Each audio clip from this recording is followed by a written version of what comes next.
बाबू मच्छी घेऊन आणू का कोंबडा रे? बाबा तूच खा गा, मी नाही खात मटन मांस. आज वरी तर खालास बे, मग आजच कोणता हे पे रोग झाला तुले? बाबा मी मांस मटन मच्छी खाईन तर मला नरकात जावं लागल. नरकात तर तुझी सीट पहिलंच बुक झाली आहे गण्या. गा नाही खात का गा मी? अंडे आणू का अंडे? मला बोलवाल का जेवाले? च्या बहीण कोण रे? भोसडीच्या डेंग्या तू. किती वेळ सांगलो बे तुले का शुक्रवारी आमच्या घरी नको येत जाऊ म्हणून. साला मटन मच्छीचा वार राहिला तर पाहूनच येतेस तू. अबे मी तुले खेळाले चल म्हणून बोलवायला आलो तर मांस मटनच्या गोष्टी करत होता तुझा बाप.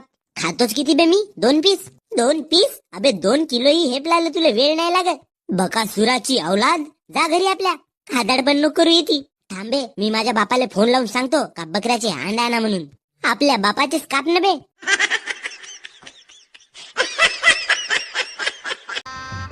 गजब बेइज्जती है.